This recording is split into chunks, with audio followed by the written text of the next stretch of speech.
Hello guys, എല്ലാവർക്കും ഉപ്പും മുളകും പുത്തൻ പ്രൊമോ വിശേഷങ്ങളിലേക്ക് സ്വാഗതം. അങ്ങനെ നമ്മുടെ ലച്ചു 10,000 രൂപ, നമ്മുടെ MG ശ്രീകുമാറിന്റെ ഭാഷയിൽ പറയുകയാണെങ്കിൽ 10,000 രൂപ അല്ലേ, ആ 10,000 രൂപ നമ്മുടെ കേശുവിൻ്റെ കയ്യിൽ കൊടുത്തിട്ട് പറയുന്നുണ്ട്, എടാ ഞാൻ കുറച്ച് ദിവസത്തേക്ക് പോകുക, നീ ഇവിടുത്തെ ചെലവുകളെല്ലാം നോക്കിക്കൊള്ളണം എന്ന് പറഞ്ഞിട്ട് പോകുന്നുണ്ട്. അപ്പം നമ്മുടെ ലച്ചു പറയുന്നുണ്ട്, എടാ അനാവശ്യ കാര്യങ്ങളൊന്നും ചെയ്തേക്കരുത്, ഞാൻ വരുമ്പോൾ കണക്കൊക്കെ ഞാൻ ചോദിക്കും എന്ന് പറയുന്നുണ്ട്. അപ്പോൾ കേശു പറയുന്നുണ്ട്, ചേച്ചി ധൈര്യമായിട്ട് വയ്ക്കോ, ഒന്നും ഞാൻ അനാവശ്യമായിട്ട് മേടിക്കില്ല ചേച്ചി, ഞാൻ പക്കയായിട്ട് ഈ കുടുംബം നോക്കിക്കോളാം എന്ന് പറയുന്നുണ്ട്. അപ്പം നേരെ നമ്മുടെ കേശു 10,000 രൂപയും കൊണ്ട് അടുക്കളയിൽ ചെല്ലുവാട്ടോ.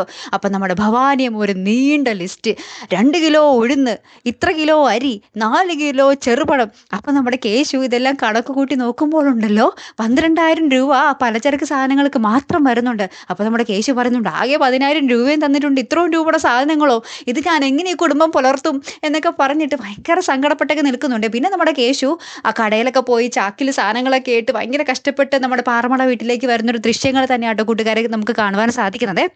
അപ്പം കേശുവിൻ്റെ ഈ കണക്ക് കൂട്ടിമുട്ടിക്കാനുള്ള പടാപ്പാടൊക്കെ കണ്ടിട്ട് നമ്മുടെ ശിവാനിയും നമ്മുടെ ഗൗരിയമ്മായും എല്ലാവരും ഭയങ്കരമായിട്ടിട്ട് കളിയാക്കുന്നൊക്കെ ഉണ്ട്. അപ്പം എന്തായിരിക്കും നമ്മുടെ ആ ഒരു പാറമട വീടിൻ്റെ അവസ്ഥ അല്ലേ? കുറച്ച് ദിവസത്തേക്ക് നമ്മുടെ കേശുവാണ് ഗൃഹനാഥൻ അല്ലേ കൂട്ടുകാരെ? കാത്തിരുന്നതിനെ കാണാട്ടോ. അടുത്തൊരു വീഡിയോയുമായി വരുന്നത് വരയ്ക്കും here I am the Malayali signing of.